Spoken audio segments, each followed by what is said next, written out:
അതെ, ഇന്ന് പോർക്ക് വെച്ചൊരു പെരളനാണ് ഉണ്ടാക്കുന്നത്. അതിനായിട്ട് 4 കിലോ പോർക്ക് ചെറുതായിട്ട് കട്ട് ചെയ്ത് ക്ലീൻ ചെയ്ത് വെച്ചിട്ടുണ്ട്. അതിൽ ചേർക്കാനായിട്ട് 5 സവോള നീളത്തിൽ അരിഞ്ഞു വെച്ചിട്ടുണ്ട്. പിന്നെ 8 ഇഞ്ച് നീളമുള്ള ഇഞ്ചി, 3 കിടം വെളുത്തുള്ളി, ഇത്രയും പൊടിയായിട്ട് ക്രഷ് ചെയ്ത് വെച്ചിട്ടുണ്ട്. പോർക്ക് വേവിക്കാനുള്ള പാത്രത്തിൽ പോർക്കും സവോളയും ഇഞ്ചിയും വെളുത്തുള്ളിയും കറിവേപ്പിലയും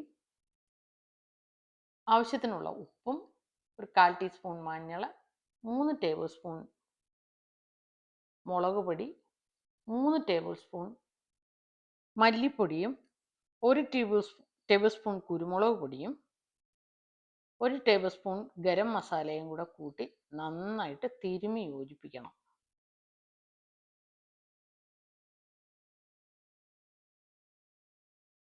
അതിനുശേഷം 2 ഗ്ലാസ് വെള്ളവും കൂടി ചേർത്ത് അടുപ്പിൽ വേവാൻ വെക്കണം. ഇടയ്ക്ക് ഒന്ന് ഇളക്കി കൊടുക്കണം. കുക്കറിൽ വേവിക്കാതെ സ്ലോ കുക്ക് ചെയ്യുമ്പോഴാണ് നല്ല രുചി കിട്ടുന്നത്. ഇപ്പോൾ പോർക്ക് വേവിക്കാൻ തുടങ്ങിയിട്ട് ഏകദേശം അരമണിക്കൂറായിട്ടുണ്ട്. നല്ല മണമൊക്കെ വരുന്നുണ്ട്. പോർക്ക് വെന്ത് വന്നിട്ടുണ്ട്. ഇനി അടികട്ടിയുള്ള ഒരു പാൻ അടുപ്പിൽ വെച്ച് ചൂടാകുമ്പോൾ ഒരു പിടി കുഞ്ഞുള്ളി ചെറുതായി അരിഞ്ഞ് വെളിച്ചെണ്ണയിൽ ഗോൾഡൻ ബ്രൗൺ ആകുന്നത് വരെ മൂപ്പിക്കുക. കൂടെ കുറച്ച് കറിവേപ്പില ഇട്ട് കൊടുക്കണം. ഉള്ളി മൂത്ത് വരുമ്പോൾ കുക്ക് ചെയ്ത് വെച്ചിരിക്കുന്ന പോർക്കും കൂടി ഇട്ട് കൊടുക്കാം.